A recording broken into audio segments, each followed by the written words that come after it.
Well, I mean, there really isn't much to do. I mean, they have obviously some holes to fill on the offensive line, at wide receiver, but everything pretty much right now at this point is directed towards the draft and what they're going to do in terms of their 7 draft picks. I mean, there's still, Evan Mathis, they're still probably going to try and trade him. I don't know if that's even going to really end up happening. But other than what we saw during free agency, obviously, I don't think there's a heck of a lot that's going to happen here in terms of player acquisition over the next month until the draft. Yeah, I mean, obviously, are they capped out at this point? I was on vacation last week, so I kind of took myself away a little bit here. So I don't know where they are in the cap right now, but are they pretty much capped out of any free agency?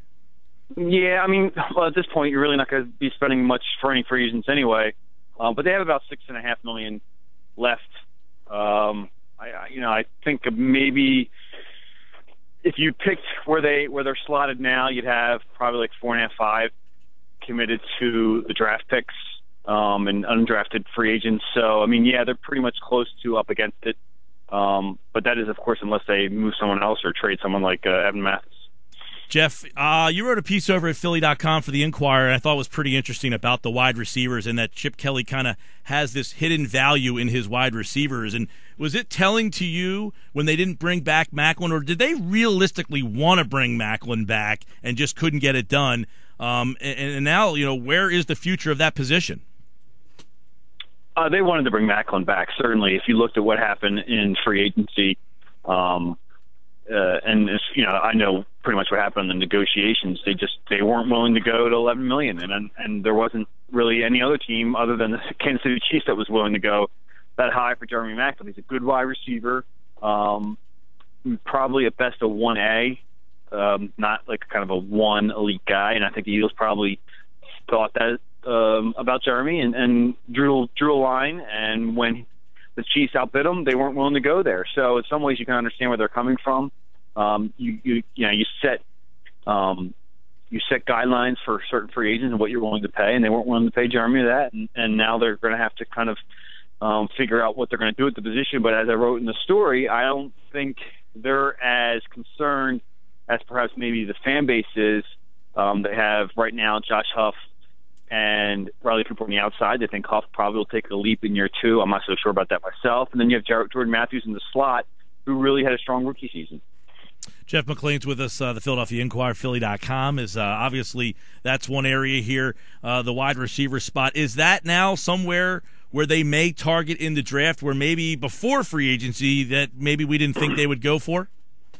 Yeah, I mean, and Chip said as much a couple weeks ago that they think that the wide receiver position, there is great depth there again this year. Probably not as good as it was last year when you had, I think, was it 5 or 6 first-round wide receivers.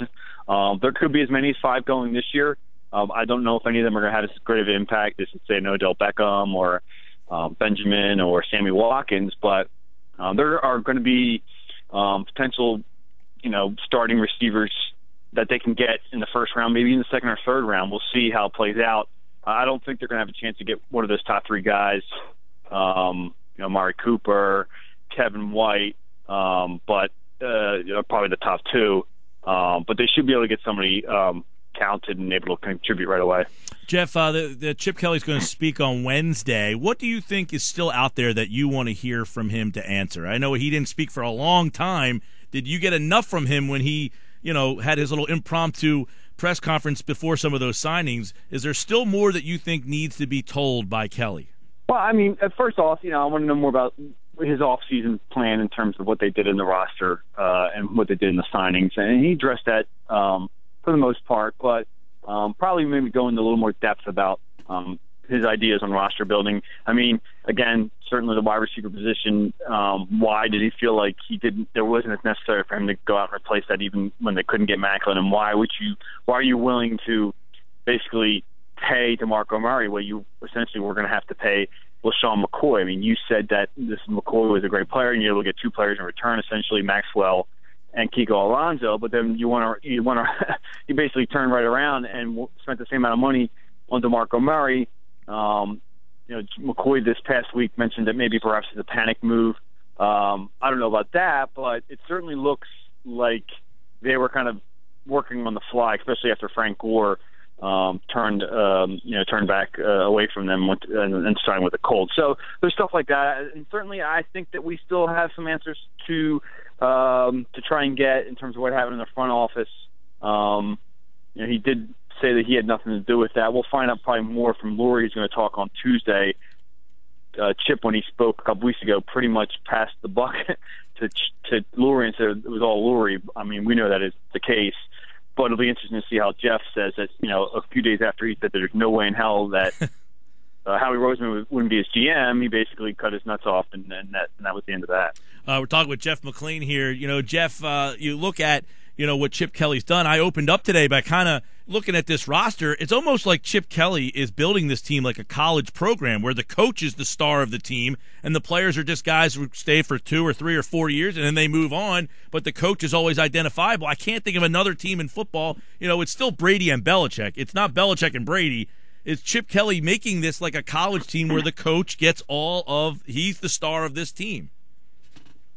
I mean, I don't think Chip wants to be the star of the team, quote unquote. I think he does realize that there's a salary cap, and you have to make some tough choices when you're building a team because of that. You can't go out and sign every great player that you want to get. In college, certainly you can sign as many great players as you can get. At Oregon, they didn't have they were able to recruit some good players, but they weren't able to recruit like some of the top programs like Florida State, Florida, Texas, teams that have been around for a long time, and just by name recognition, they were able to get the top guys. Now, Oregon got good players, obviously, but I think when the Eagles were, looking to find a new head coach, they looked at Chip Kelly, and they thought that he was a guy who was able to get good players, but also maximize their abilities in his scheme. And I think Chip probably certainly has confidence in his scheme, and that's why maybe perhaps they felt like he's the type of guy who can work in the NFL because he can take players that maybe aren't top of the line in terms of how much they're getting paid and make them work within their system. And I think that's what you're seeing. I don't know if it's more about the coach, but with the team as it is now and the quarterback position, they have to find a way to build around the quarterback because they really, quote unquote, don't have a franchise quarterback, even with Sam Bradford, who has the potential to be that guy, but has yet to show it. Yeah, in your opinion, is he going to be here for the long term? I mean, do you get the feeling that, yes, Chip seeked him out, got him because he wants him here long term? Well, I can't say definitively. I think the odds are highly in favor of Bradford being the quarterback on game one at this point, because I think, again, it's going to be very hard for Chip, even if he wants to be able to move up and get Mariota for it to happen, because there's going to be other teams. But I think you would be, or I would be, irresponsible if I totally ruled out that possibility, because I don't, despite what Chip has said both times at the press conferences that he doesn't want to mortgage the future. Who knows how this plays out? If Mariota drops, if a team's willing to give up more than just a first-round pick for Sam Bradford, you can't rule out the possibility that they're still willing to do that. But obviously, I do, again, stress that I think that Bradford's going to end up being the guy. I think they wouldn't have made that move unless they really liked him and knew, obviously there's a chance they can't get Mariota. We have to be willing to have Bradford as our quarterback. All right, Jeff McLane with more on the Eagles at Philly.com, the Philadelphia Inquirer. And, of course, the Eagles will have tomorrow Jeff Lurie. Wednesday will be Chip Kelly getting ready for the draft. Jeff, always a pleasure, man. Thanks a bunch. All right, thanks for having me.